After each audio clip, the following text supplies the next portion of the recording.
Good morning, everyone.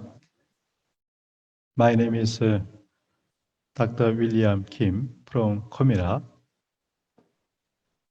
Today, my presentation is about global investors' perspective on emerging market, including Myanmar. Let me start. I will first explain about emerging market view from global market. Let me first look at current global economic circumstances. Government debt in emerging countries has risen to 250% of GDP due to coronavirus. World Bank and the IMF account for 46% of this debt for the poor countries, while commercial banks account for 19%. Even though developed countries increase their fiscal expenditure to cope with COVID-19, the impact on national credit rating is minimal. However, emerging countries negatively affected by the credit worthiness. For example, South America actively increased the fiscal spending, but additional borrowing rate raised 142 basis points in international financial market. Asian emerging economy rise only 43 basis points due to low debt use compared to Latin America. Countries with weak fiscal capacity and low international credit ratings are eventually paying for them from the international market. Emerging countries have a serious backfire caused by the exchange rate, interest rate, and national debt issue. It should be recalled that during the global financial crisis in 1990s and 2008, emerging countries should save the ammunition. In IMF, they argue that due to COVID-19, economic loss in emerging economy accumulate to, by 2015, about 4.5 trillion. The IMF feared that the rise in dollar interest rate would cause capital outflow in emerging economies, causing serious economic shock. Emerging countries should raise interest rate to prevent capital outflow, but it is difficult to raise interest rate considering the already difficult economic situations in their country due to coronavirus. During the 28th financial crisis, the European Central Bank managed to prevent financial market disruption by signing currency swap with the U.S. Federal Reserve Bank. We are afraid similar situations will be occur soon. Russia Central Bank argued that inflation is expected to face the same level of global financial crisis as in 28. within 18 months. Therefore, Russia Central Bank also considering the necessity of interest rate rise. Historically, it is said that the interest rate at which supply and demand were naturally balanced was around 4%. However, through the year 2028 financial crisis and 2020 coronavirus crisis, interest rates were lowered to revive economy in the short term. As a result, wealth of the peoples with existing assets increased further, artificially creating wealth inequality. Investment and saving must be balanced. Saving increased, but consumption decreased due to aging of the population. This results in decrease in corporate investment. The supply has become unstable, mainly due to coronavirus and the new Cold War between the US and China. This resulting in inflation and rising price, but interest rates still keep low due to decrease in corporate investment demand and also policy factor. Therefore, many worry about the the stagflation risk. The only way out from this situation is to expand the green investment. In summary, developed country short-term interest rate hike due to inflation is inevitable during midterm, and the rising in dollar interest rate will make that rich emerging market economy make it difficult.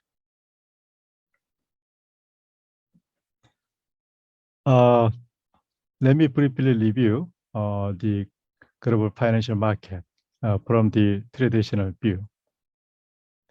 First, global financial market review. As a value of a company and the financial institutions operating in international financial market is always exposed to Minsky financial instability hypothesis and also Bernanke's balance sheet effect theory and the credit risk of the transaction currency. Univ Biondi cited the Minsky financial instability hypothesis as follows. As a modern capitalist economic actor raise investment fund from debt, the financial sector expand excessively, this resulting in a very vulnerable financial structure in every small shock. Therefore, it was argued that it had intrinsic instability by themselves. Second is currency issue, exchange rate and the interest rate issue. The CIP covered the interest rate parity theory is that there is a certain equilibrium relationship between risk-free interest rate difference. Between two currency and the spot exchange rate and the forward exchange rate. Therefore, foreign exchange market of which country are maintained in a balanced relationship. In general, between international currency, the CIP theory is established. Donna and Fletcher-Taylor analyzed whether CIP is established considering the transaction cost, and they argued that the international currency market, the CIP generally established. However, non-international currency, the CIP theory could not be established. So there may be some opportunity for currency arbitrage profit transactions. Third, we review the credit issue in international financial market. Naoki and Packer, they studied the CIP deviation between dollar and the euro currency before and after 28 financial crisis. They argue that the main cause of the CIP deviation was the liquidity problem of the currency. And the liquidity problem is caused by the difference in credit risk, the counterparty risk of European bank and the American financial institutions. In the past, the US Federal Bank and the European Central Bank enter into a currency swap agreement. They signed the currency swap agreement, and after the CIP deviation has decreased. Therefore, it is said that the CIP deviation is related to the credit risk of the financial institution that trade of the currency. First, accounting issue. We may say this is the balance sheet effect issue too. Bernanke and Galter, they explain the cause of the economic recession despite of the depreciation of exchange rate. That is the balance sheet effect. In general, rise in the exchange rate help export. However, when economic agent has foreign currency debt and the depreciation of exchange rate of home currency, that increase the amount of debt denominated in their one currency. Therefore, it is argued that the increase in liability reduce the company's net asset, which in turn reduce the company's investment. Second, global trade and capital market review. First, global trade. Overall global trade volume is 1,250 trillion US dollar. And as you understand, the trade finance is quite safe asset. In 2020, the default rate of the trade finance was 0.3% only. Trade finance is the core of the corporate economic activity, and it is safe asset. Therefore, the positive effect of trade finance on real economy is very important. Next, capital market. As you understand, global financial capital market dominated by US dollar. Total capital market size are estimated 500 trillion US dollar. And the US Treasury risk-free asset, the volume is estimated $28 trillion. In case of US Treasury, 24 primary dealer, which is the main US financial institution, they play a major role. Global stock and bond market size are estimated about $370 trillion.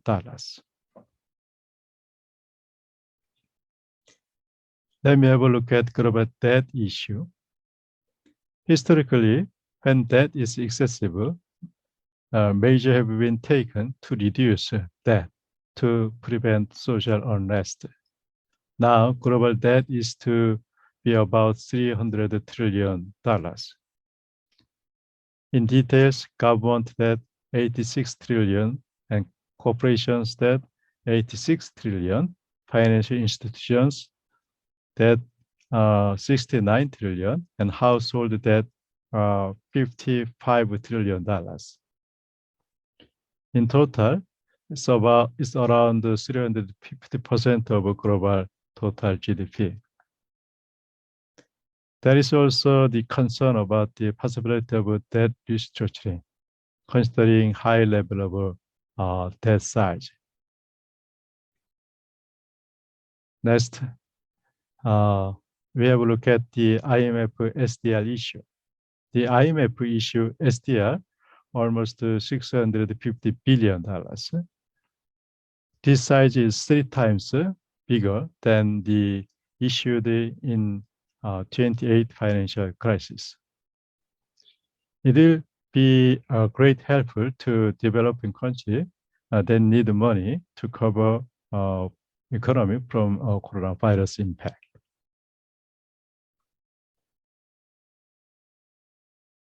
Let me look at the financial institutions, which usually has a key role in bridging and delaying the financial resource to the global the company and the global economy. There are 250 banks which account 40% of total global bank loan.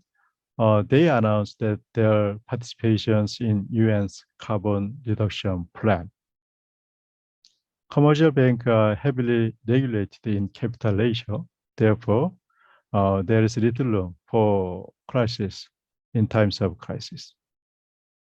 Considering these essential problems of commercial bank, multilateral development bank, which called MTB, was established after World War II to provide the necessary finance. As a special purpose bank, MTB is a bank with financial institutions of various countries linked. Therefore, according to the investors' risk diversification logic, MTB received an AA+ rating. In the global financial market, there is a slight difference in interest rate of around 10 to 15 basis points only between AA+ and the AAA highest rating grade. Therefore, AA+ rated bond can be funded at lower interest rate relatively to AAA grade bond. Now, it is urgent time to overcome the economic shock from the coronavirus, and also we need the investment in climate change for future environmental circumstance. Therefore, we may actively considering the establishment of MDB. Let me look at another types of financial institutions in global market, which is fund. In global market, there are 70,000 mutual funds, and they are operating $40 trillion. Private equity fund, they manage stock and bond, and about $8 trillion in size. ETF are about $9 trillion in size.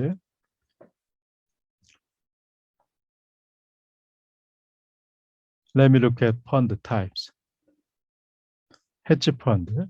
In case of hedge fund, they raise profit by focusing on various financial products or niche market where profits are expected. Hedge funds are professional investors who operate in relatively well-developed financial market. Private equity fund is the fund that invests in unlisted financial product, unlisted company, or in individual project case. There are also venture fund and also other types of fund. The average return of a private equity fund over the past 10 years has been 14%, and venture fund were around 7%. Let's look at the pension. Here is some example of United Kingdom. In case of UK, DB plan, they save 19% before retirement. And they receive after retirement about 22% of their living expense in old age. Most this plan in UK receive annuity based on the investment performance, but most of them are said to be too conservative investment characteristic. So it's impossible to prepare for old age pension annuity. Considering this circumstance, and also for last 2 decades of lower interest rate period, global market circumstance, that pushed the pension fund into high risk investment now. Next, let me have a look at the capital market and pricing circumstance. At first, global investors' pricing logic. I believe we don't need to further explain about the capital asset pricing model. It is equilibrium model and also statistically normal distribution assumed model. And they trade risk adjusted return and also the covariance factor And also they assumed efficient market hypothesis. Overall, the global market capital management are assumed normally based on the CIPM pricing. Of course, there are other types of APT model or other types of some sophisticated model. However, the basic underlying the pricing concept is almost similar to the CIPM equilibrium model. Second, active pricing logic. As you know well, the share price is calculated by reflecting the future cash flow of the company. However, in reality, it's difficult to calculate the interest value of the company. That is why the investor often rely on easy way, which is the PE value pricing. However, this PE pricing method ignore the core factor of the enterprise value. Therefore, nowadays, they suggest the alternative expectation investing. Expectation investing, there are 3 steps. First, we calculate the expected value of the company reflected in the current market price. Second, we re-evaluate whether the company's value derived from the market is appropriate through the statistical analysis comparison of a similar business type and also historical data, and also the reflecting future scenario analysis of the company, the strategy. Third, the result finding the value driven through the second process is compared with the market price, and investor make judgment to sell or buy.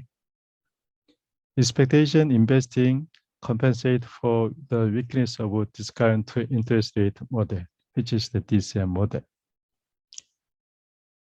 This procedure would be the overall global investors' equity pricing logic. Third, fixed income pricing. As you know well, fixed incomes are all their pricings are linked to the interest rate. When you look at the interest rate component, it includes some credit risk and also liquidity risk and maturity risk, and all of these kind of risks are reflected in bond spread difference. The first is the fund evaluation. The Amundi CEO, he served 11 years in Amundi, and he commented on the fund evaluation. He asserted that there is no star fund manager that investors are trying to find.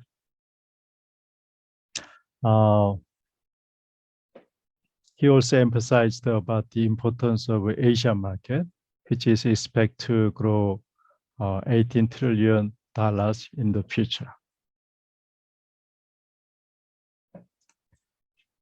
So first, let me have a look at the other factors to be considered.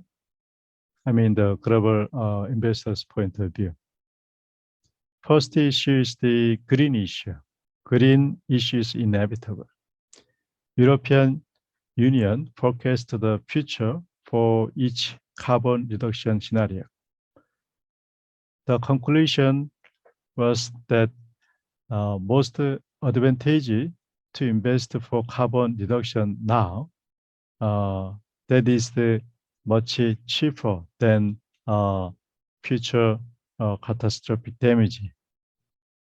However, in the worst case scenario of doing nothing now, it warned that the future European GDP would be cut by 10%, and they expect 30% of a company would go bankrupt. Therefore, it is argued that legislation of the green issue is necessary. They emphasize that the benefits are expected in terms of the entire industry in the process of a transition to green industrial system. In US, Biden has signed an executive order to make 50% of electric car by 2035. Currently, only 2% of vehicles in US and 6% of electric vehicles in China and 10% in Europe and 11% in UK are electric vehicles. Europe plans to ban the sales of the all oil engine vehicles by 2035. So considering all of these facts, green issue is inevitable to the global market investor and also global market economic player, which including emerging market company and the emerging market country. Many people have come to know the reason and also the necessity and urgency for global temperature reduction. However, in reality, the problem is the investment budget for implementation. People buy $20 trillion of household goods every year. It is said that the $300 trillion is needed to change the entire household goods of the earth into the eco-friendly ones. Therefore, an annual budget of $10 trillion for the next 30 years are expected. In order to secure financial resource for green investment in each country, it is inevitable to raise tax and increase debt. Second factor we need to consider is currency instability issue. Dollar gold standard changed to floating rate exchange rate system in 1971. The abolition of gold standard in the United States was caused by the problems of gold standard that did not keep in pace with the scale of economic growth. The problem is floating exchange rate system is that currency increase too easily due to decision of central bank and Minister of Finance. In the end, the accumulated excessive increase in currency create a time bomb for debt. If you look at the history, the debt bomb will explode in the end. For reference, global debt is 3 times of global total GDP. Therefore, many people are concerned about debt restructuring in the future. So the consideration in global economy trend is adoption of the CBDC, central bank digital currency. Digital currency issued by the central bank is expected to transfer deposit from commercial bank to central bank. In Europe, about 1 trillion euro of deposit among 11 trillion euro deposit are expected to affected by the introduction of the CBDC. Therefore, the ECB is also considering limiting the size of digital currency transfer. In case of UK, the UK banned the operation of the world's largest coin exchange in UK. And they said that they cannot answer basic questions such as who runs the coin exchange, who owns it, and whether it prevents money laundering, whether they take any actions to prevent money laundering. It is said that $600 million worth of coin operated by private company has been hacked. It means that the exchange of coin hacked. It shows the biggest vulnerability of coins, the security issue.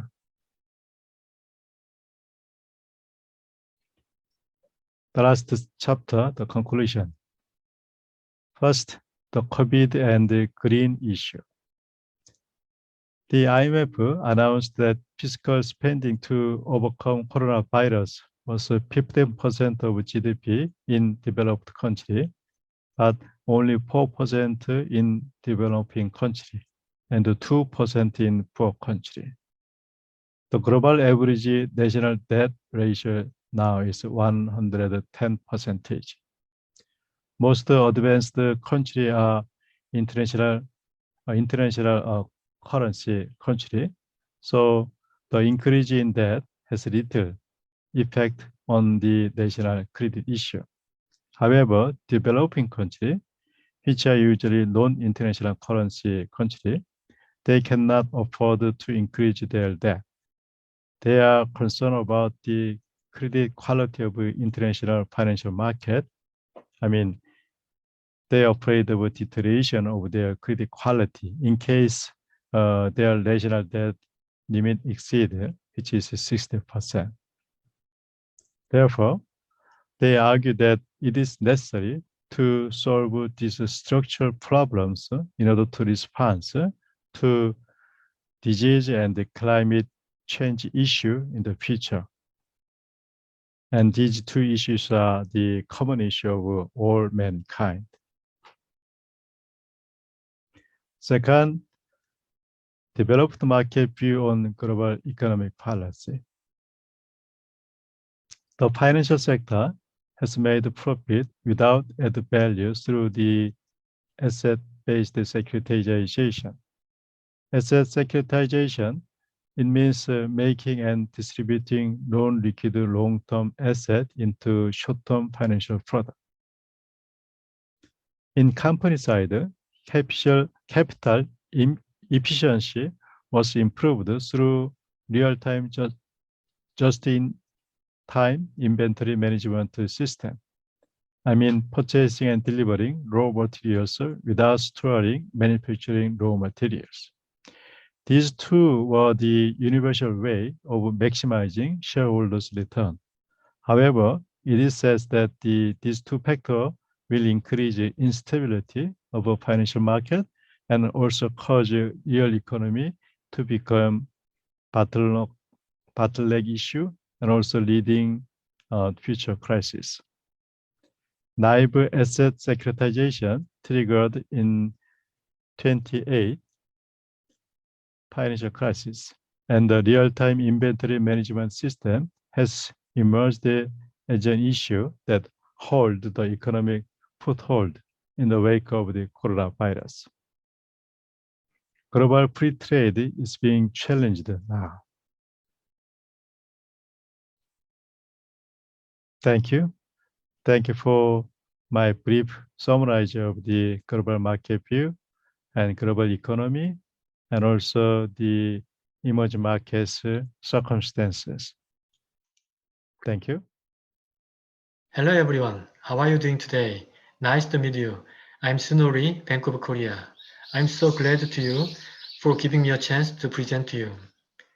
Let me just start by introducing myself. I joined the BOK in 1994 and worked most of the time in international department. I was the team head in foreign exchange accounting team, foreign exchange investigation team, and foreign exchange information management team, and now Vice President of BOK Academy. The topic of today's presentation is to show you how the Bank of Korea gathers FX-related statistics, market information, and its utilization. I think the contents of presentation may be somewhat difficult to understand, but I hope it will be a good opportunity to understand what the central bank actually does to implement monetary policy. For this purpose, I will explain the role of Bank of Korea briefly, and mainly explain about foreign exchange information system, which is related to our topic. Hereinafter I call FEIS.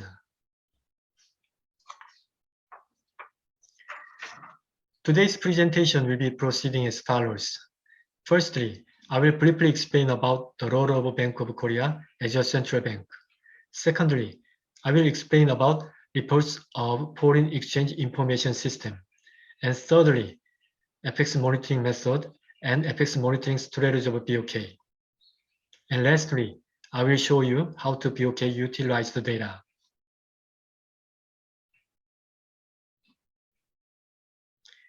Let me briefly introduce the role of the Bank of Korea.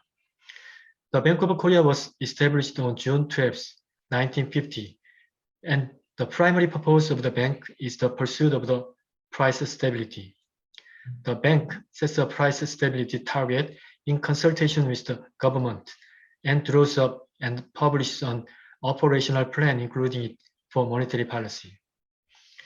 To this end, the bank performs the typical functions of a central bank, issuing banknotes and coins, formulating and implementing monetary and credit policy, serving as the banker's bank and the government's bank. In addition, BOK undertakes the operation and oversight of the payment and settlement systems and manages the nation's foreign exchange reserves. It also conducts supervisory functions for financial institutions as stipulated in the Bank of Korea Act. Now, monitoring the financial system and evaluating its stability. BOK monitors the financial system and evaluates its stability.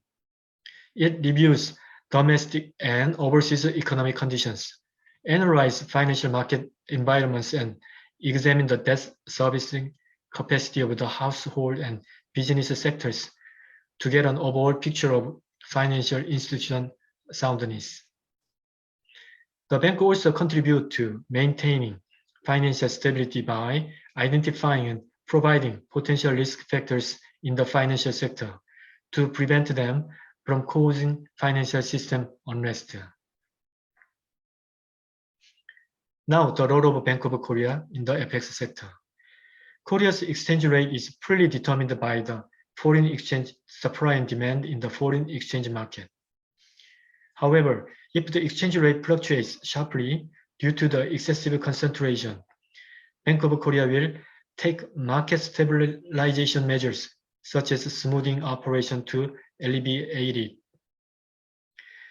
Bank of Korea contributes to financial stability by enhancing macroprudentiality in the foreign exchange sector, such as reducing volatility in foreign currency inflow and outflows, and conducts screening and inspection of banks' foreign exchange transactions.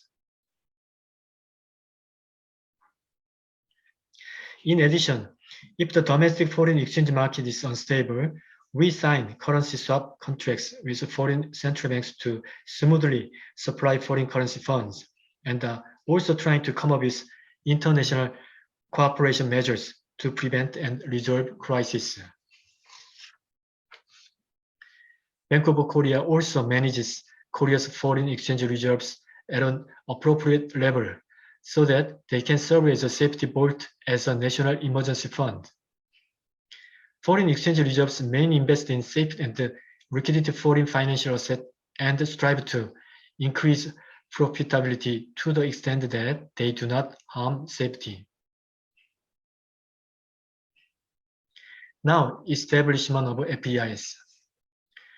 After the FX crisis in 1997, FX market and capital markets in Korea were rapidly liberalized, and it was expected a bigger tide of cross-border capital flows, and it could affect the domestic economy. So, BOK has established a foreign exchange reporting system, which is called Foreign Exchange Information System, to quickly receive statistics necessary for policy implementation in the foreign exchange sector and utilize them efficiently. BOK has later worked in earnest on the reconstruction of the FEIS ever since 2012 in an effort to make the system reflect the strengthening interconnectedness among financial markets and reflect the changes in domestic and external conditions, and also to replace aging elements.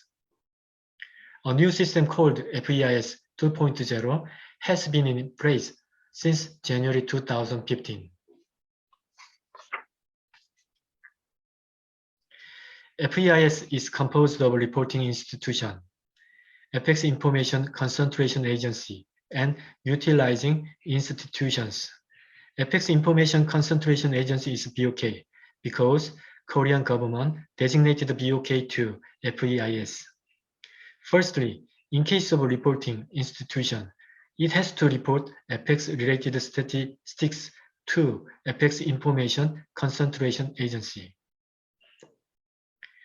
FX Information Concentration Agency, BOK, concentrate and manage statistics from reporting institutions and provide to utilizing institutions such as the Ministry of Economy and Finance. Utilizing institutions are composed of a variety of government institutions. Utilizing institutions use these data to analyze for their purpose. I will more explain about each institution's data utilization later. Now, reports of FEIS. Reports are two types. One is input reports and the other is output reports. Input reports are raw data, which are reported from financial institutions, and there are 111 types. Input reports are composed of trade-related FX transactions, inward and outward direct, indirect investments, etc. Output reports are derived from input reports, and there are more than 600 types. BOK make output reports using input reports to analysis more easily and quickly.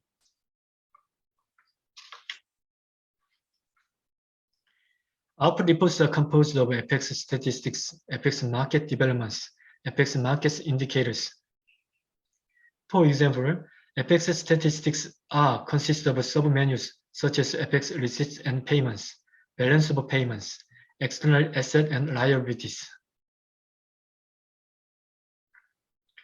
Reporting institutions have to report daily, monthly, or weekly according to their regulations. For example, daily reports such as FX flow and FX trades statistics have to report by the following day until 11 a.m. BOK uses various measures to secure the accuracy of statistics, such as caution, written explanation requested if the reporting agency reports incorrectly. And in case of a serious violation, BOK gives notice of violation to the Financial Supervisory Service. Now, I will explain about FX monitoring and strategy.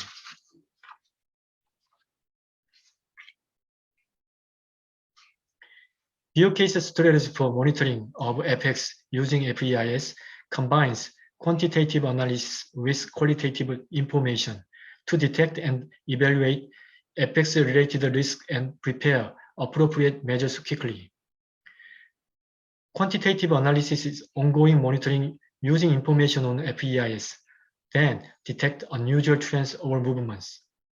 Qualitative analysis collects qualitative information via human networks and consultative groups. And with these quant and qualitative analysis, we do in-depth investigations or joint inspections and policy responses if needed.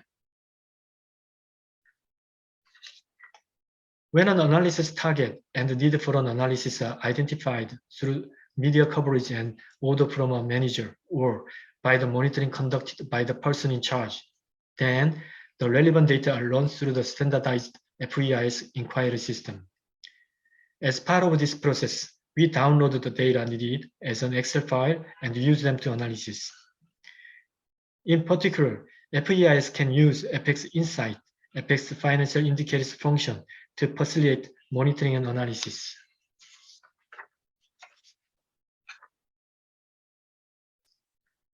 Let me explain about FX Insight in FEIS. FX Insight allows users to use major indicators like exchange rates, interest rates, stock price, and balance of payments without any additional processing. The charts on the initial page appear in the preset settings, but users can set the start and end dates for the data depending on their analysis purpose. They can also download raw data and edit it to their preference, greatly saving time in terms of processing and analysis.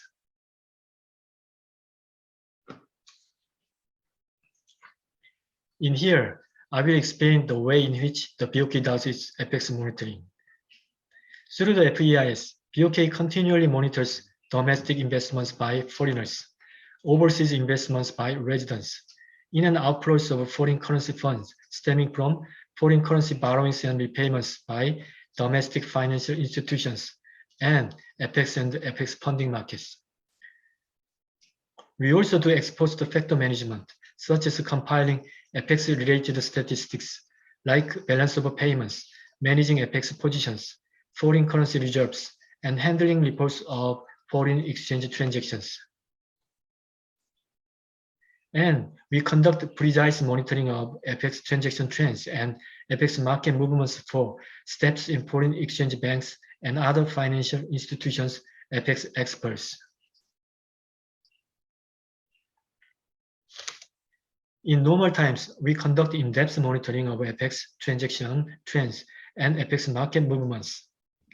Monitoring is conducted in usually two ways. One is the interview with financial institution steps, and the other is analyzing data using FEIS. Our international department conducts interviews with financial institution steps in charge of FX transactions and analyze data acquired from the FEIS. We share the data and the results of analysis with relevant agencies, such as the MOEF.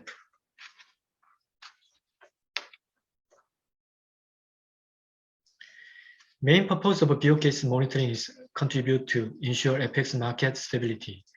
Key areas of monitoring are overall supply and demand of FX positions of financial institutions, non-residence investment trends such as portfolio, channels of contagion from abroad lead to FX funding risk, and etc. We also closely monitoring any negative impact on EMES, non-banking sector risk, and the possibility of a financial market distortion, and develop appropriate measures in advance using FEIS effectively. Here, I will explain other users how to use FEIS efficiently. The Ministry of Economy and Finance also monitors FX transactions of financial institutions and establishes FX policies. The National Tax Service, the Korea Customs Service, and the Korea Financial Intelligence Unit detect and investigate illegal activities such as tax evasion, smuggling, and money laundering using FEIS. For example, information on FX transactions exceeding $10,000 and export-import related transactions and large amount remittance abroad are important information to detect illegal activities. In case of the Korea Center for International Finance, KCIF, it collects and analyzes information on foreign exchange and international financial market trends and the running early warning system. In here, I will show you how to utilize the FEIS to establish monetary policies. Number of MPB, Monetary Policy Board meeting at the BOK is 8 times per year from 2017. Key areas analyzed for MPB meeting are FX flows such as current account balance and foreign portfolio investments by investor types, by regions, and special features if needed. For example, cross-border financial linkage, Korea and EU in the face of Brexit issue. That's it, everyone. It was a brief presentation about the role of BOK and how to utilize FEIS on FX monitoring. I hope this presentation gives to you good opportunity to understand what the central bank actually does to implement monetary policy. Thank you again for your time and attention. If you have any questions, feel free to send email as follows. Thank you very much. Bye. Yes,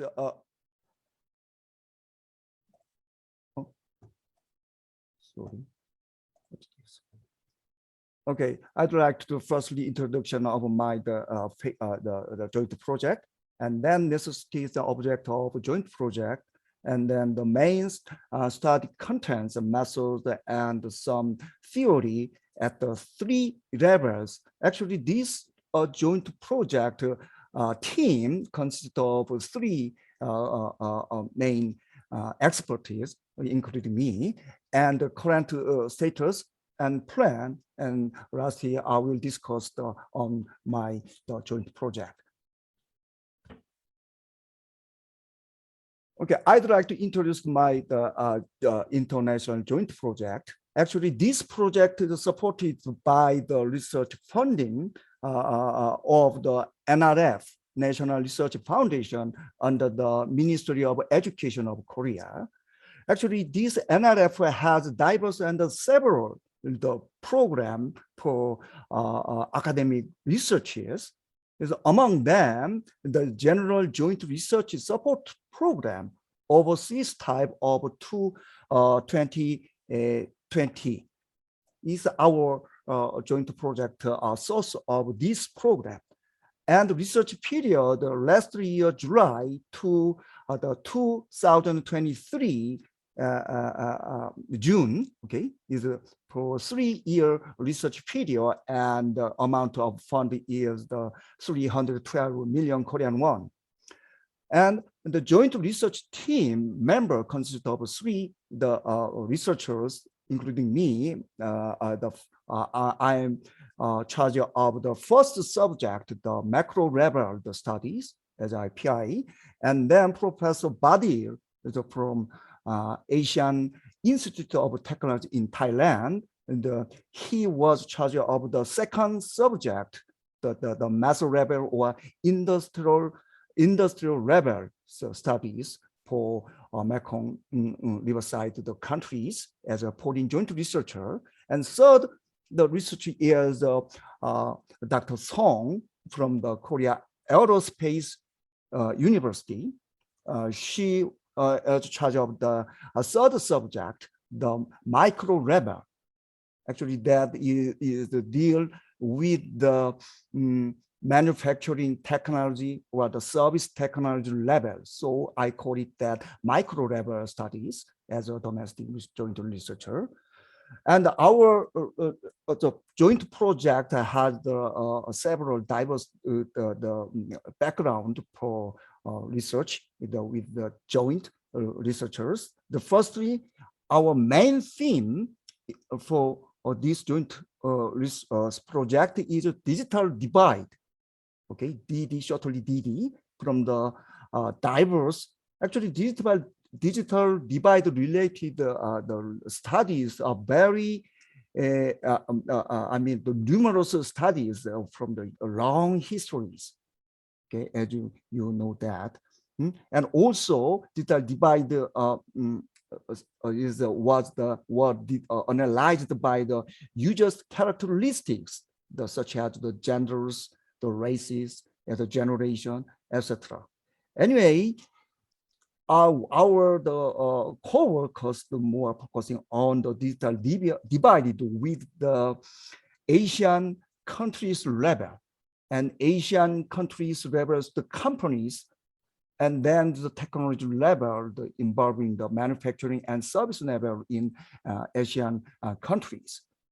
Okay, so we know that the now industrial technology very fastly going to the fourth industrial revolutions. So we catch up the changing concept and measures of digital divide as the rapid shift of the related technology under the fourth industrial revolutions.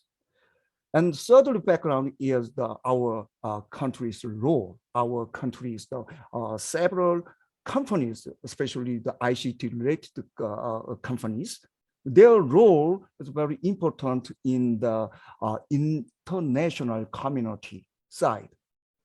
So we will deal with the role of Korea, including government firms, research institute, etc. So for the regional, so of course, I mean the Asian and Mekong countries, regional digital divide resolution, of course, for mutual development. Okay, let's move on the second item, the necessity of the objective of our joint project. Actually, the background of research correspond to the our research the necessity, three necessities. First, digital divide at the international level. Actually, this is a starting point for the resolving the problems of the enhancing the competitiveness of our country's domestic ICT industry, also creating growth engines and fulfilling roles of Korea in the international community. Okay. But from the background of our research, there are so many studies about the digital divide, but especially focusing on the advanced country, the European or American, things like that. But there are very few on digital divide between countries in ASEAN, the region, including our country. And also ASEAN region, including 5 Mekong countries. Actually, we know that these kind of countries in the Asia that have the very diverse,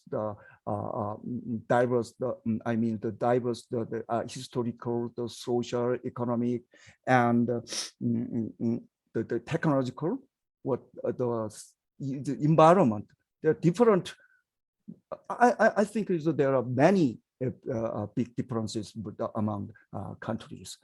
So also the digital divide has the various characteristics and the different changes among those ASEAN countries. So it is very necessary to analyze and categorize these countries by the digital divide characteristics. And then the policy and corporate strategy dimensions that we will studies on these some political or the corporate strategical implications.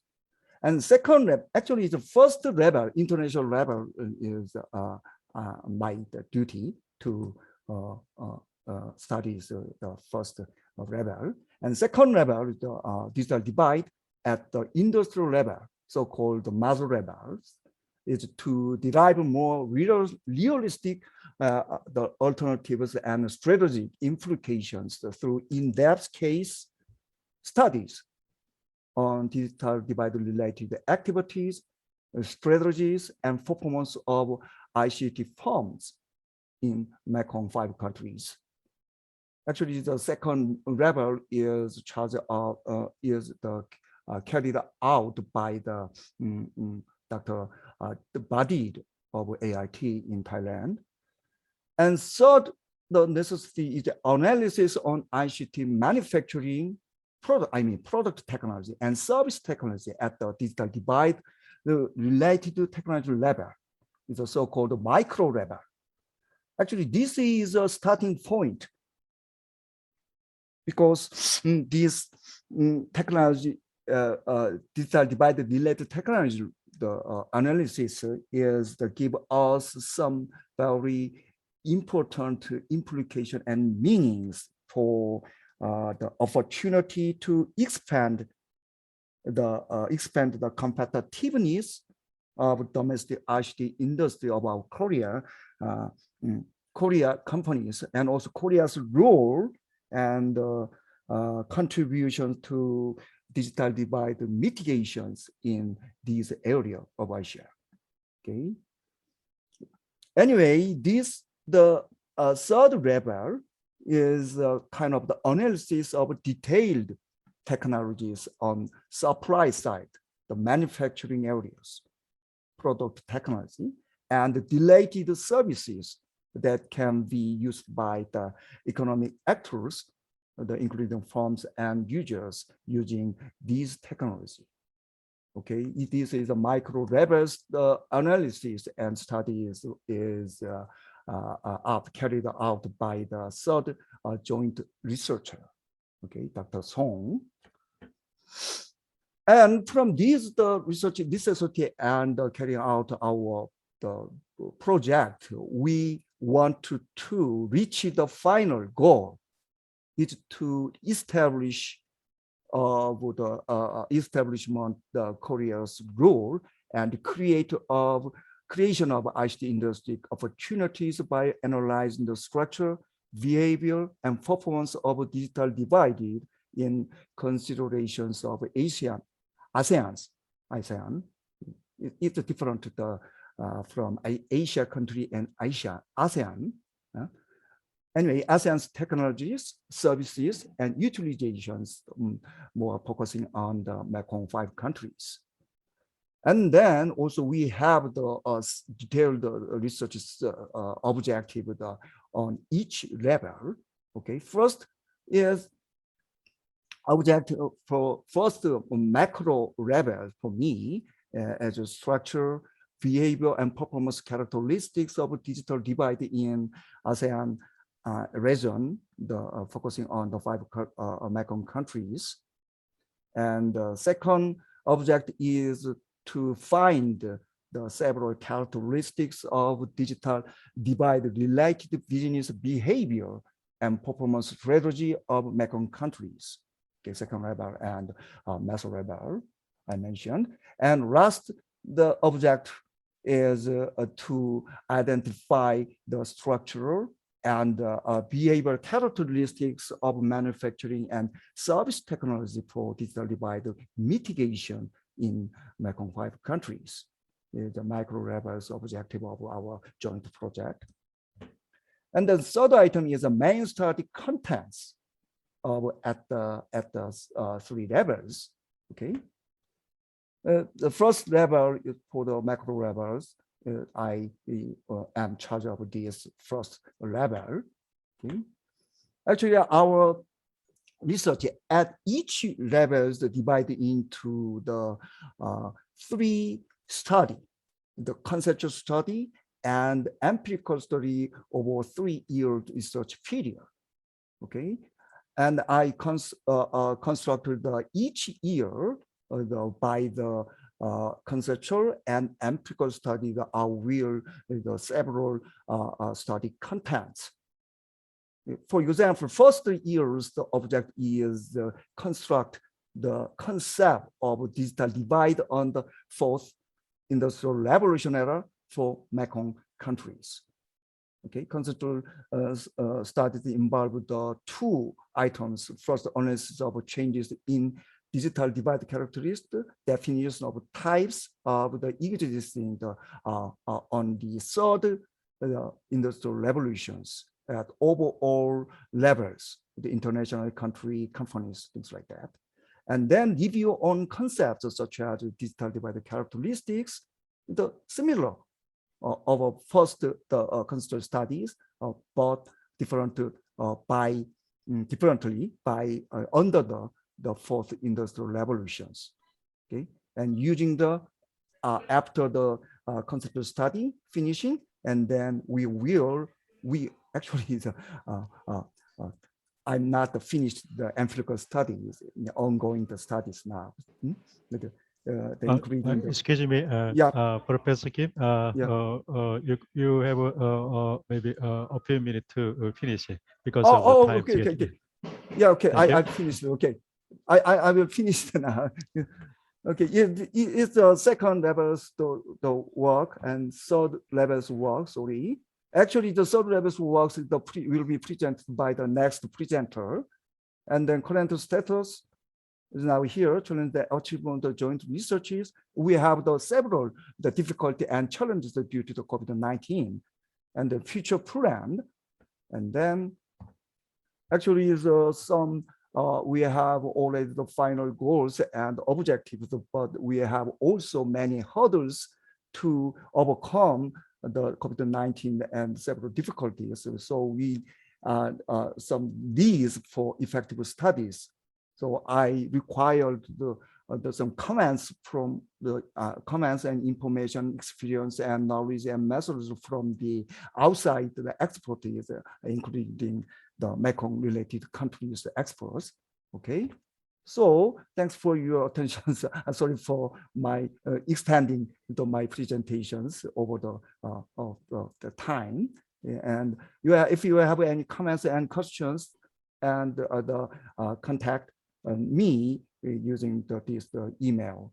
Thanks for for the cooperation again. Thank you. Thank you for the Professor Kim Moon-Soo. He present us the actual case of the Mekong 5-country study case. It would be some reference material for future the ASEAN countries development. Next presenter would be Bomi from Korea Aerospace University. His subject is the exploration pertaining activity of Asian country on the fourth industrial revolution technology. Let me introduce Bomi, please. Thank you for the kind introduction. Good morning, I'm Bomi, and I'm a colleague of Professor Moon-Soo Kim, who have just announced it, and working at Korea Aerospace University. Today, I'm going to talk about our ongoing research and entitled Exploration of Patenting Activities of ASEAN Countries on the First Industrial Revolution Technologies. In this presentation, I'm going to share our study on the background and establishment of research direction, because it is ongoing research and we are performing the research. So please, if you could see this presentation as showing our preparing process before starting the main research in earnest. The contents are as follows. First, background study on the first industrial revolution in ASEAN and visualization and innovation in ASEAN. This is to confirm the need to study ASEAN countries from the perspective of first industrial revolution technologies and by understanding the current status and potential of ASEAN. And second, the overall patenting activities of ASEAN countries are checked. It is to check the possibility and usefulness of patent data for studying ASEAN countries. And based on this, I established the research direction, which becomes the foundation for developing specific research question and subject. Let me start with a brief overview of what the first industrial revolution is. It is not easy to define the first industrial revolution in one word, but in general, we agree that the first revolution is related to highly disruptive technologies and their interactions, which are bringing about very wide and profound changes in our lives. And as we all well know, the first industrial revolution is underway in all parts of the world, and ASEAN countries is no exception. In this situation, many studies reporting that one of the most important challenges for ASEAN countries is how to respond to the spread of the first industrial revolution. And there are different views on the impact of the first industrial revolution and digitalization on the information gap and the gap between rich and poor, as known as digital gap. And the negative view assert that it will worsen the digital divide and be challenge to developing countries, as many ASEAN countries. There is a concern that it may increase inequality within and between countries. And this infrastructure in developing countries is limited, and access to what is available can vary by income class. And the urban poor may not have the financial means to fully participate, and technology may not reach rural or isolated regions. The threat to their jobs is more concerning as automation and robotics take hold initially in low and mid-skilled jobs. On the other hand, the conflicting view assert that the first industrial revolution technologies can help bridge the digital divide, so it is opportunities to developing countries. The first industrial revolution may produce offsetting effects that enhance economic inclusion by increasing connectivity, improving agricultural incomes, and supporting micro, small, and medium enterprises. Mobile phones enable the poor to access new sources of information, including high-frequency news and market prices that can affect their incomes. On one side, there is the argument that automation will create better new jobs and erase the need for physical labors. In fact, various studies report different levels of digitalization in ASEAN countries. For example, this table shows the Cisco digital readiness score of ASEAN countries and South Korea, Japan, and China. We can see that the digital disparities are present not only between ASEAN and these Northeast countries. There are also big disparities across ASEAN countries. Singapore ranked the first place, while Myanmar is ranked 111th out of 141 countries. So we can see that a large disparity across the ASEAN countries in the level of digitalization.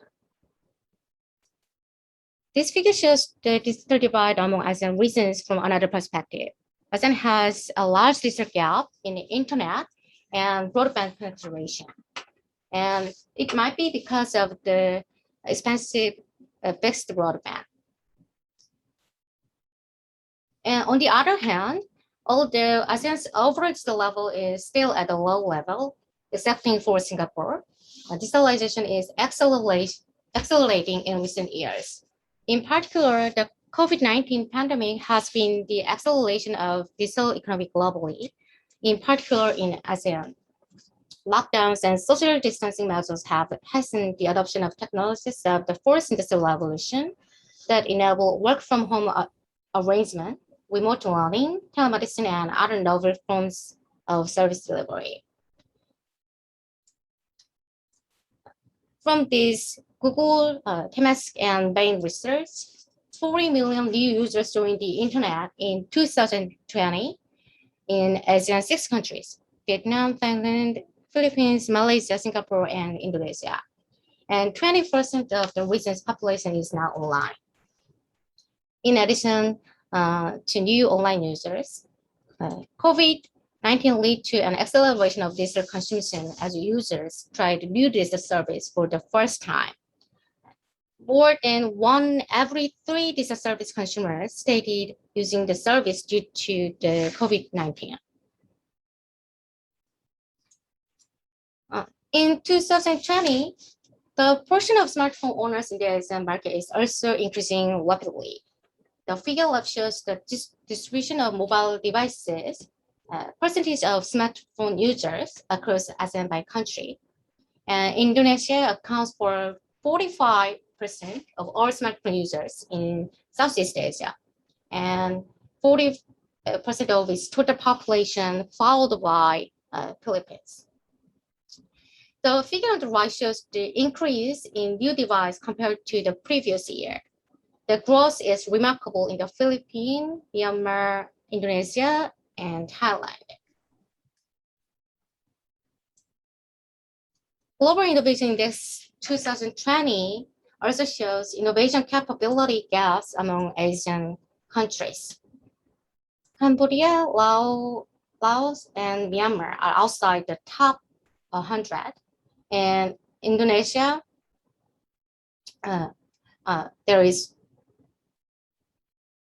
Indonesia is ranked 87th. And it is noteworthy that Malaysia, Thailand, and Vietnam are ranked with top 50, and Philippines ranks 51st. In particular, Thailand and Vietnam make it into the Global Innovation Index top 5 this year. And in addition, these days, we've been witnessing a surge in the number of ASEAN unicorn companies. According to the CB Insights, as of September 30, 2021, the number of ASEAN unicorn companies is 20, and it is surging 233% from the previous year. This is growth rate corresponding to a CAGR of 45% from 2014 and to 2020.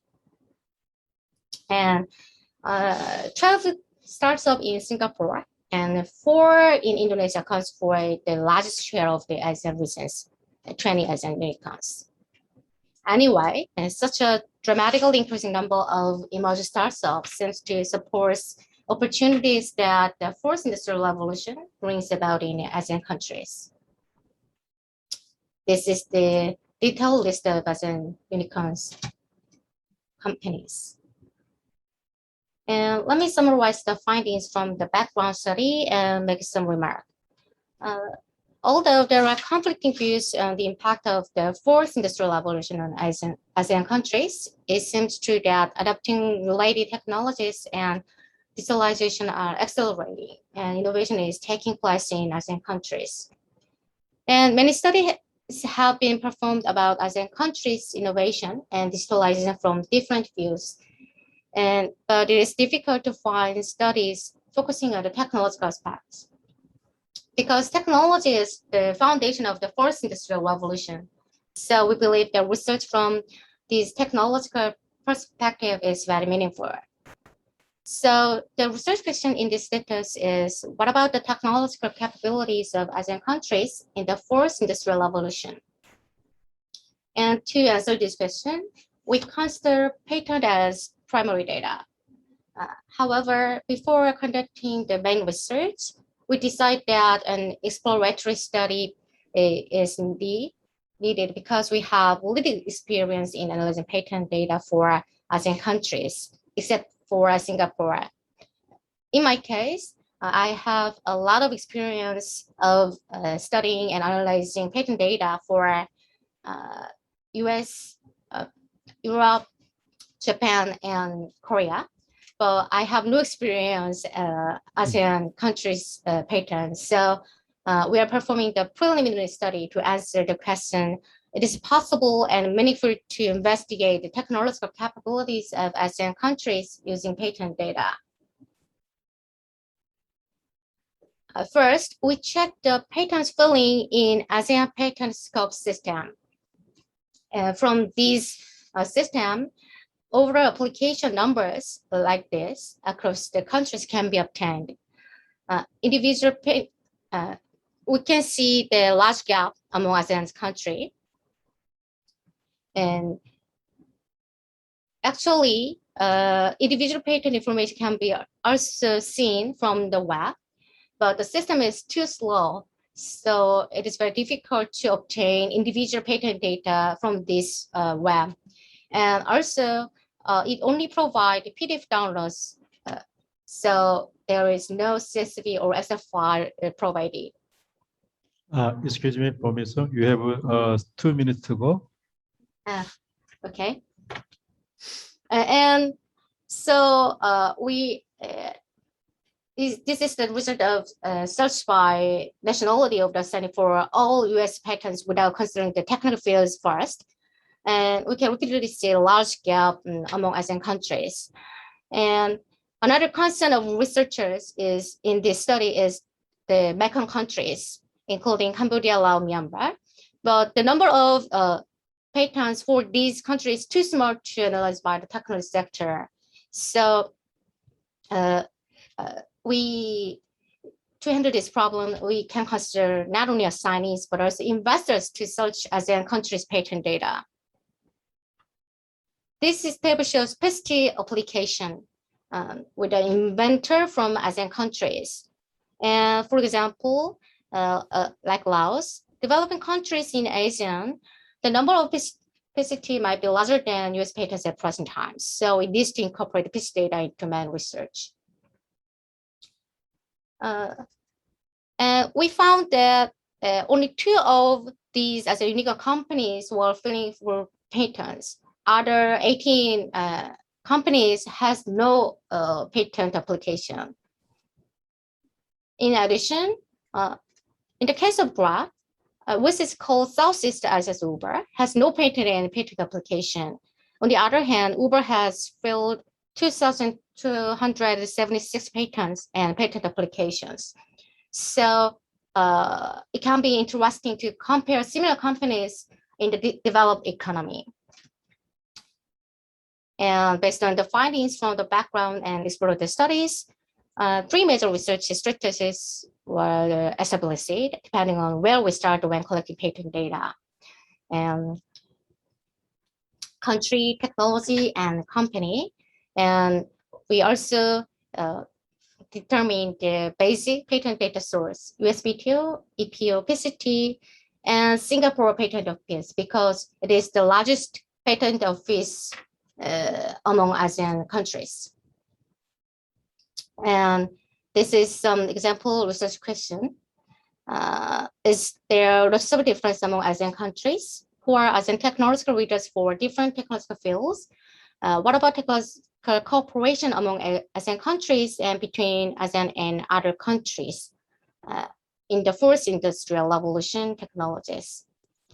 So based on these research strategies and research questions, we're gonna make a detailed research framework and performing future research. And this is the end of my presentation. Thank you for attending and listening. Thank you. Thank you for the good presentations.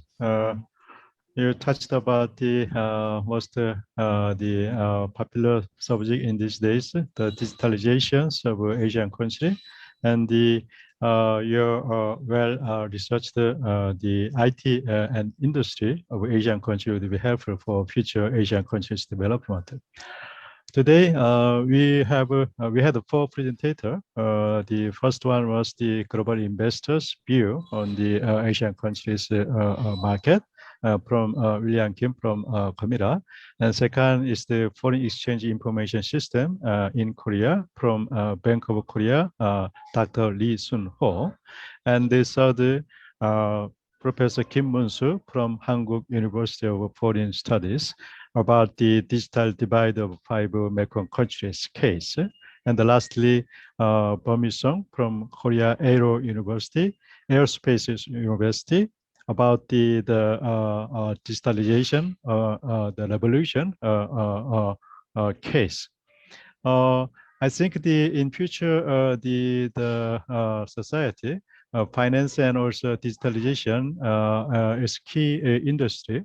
And in this session, we briefly review the global financial investors' point of view on emerging market, especially Asia, and also the hot subject, digitalization of the future industry.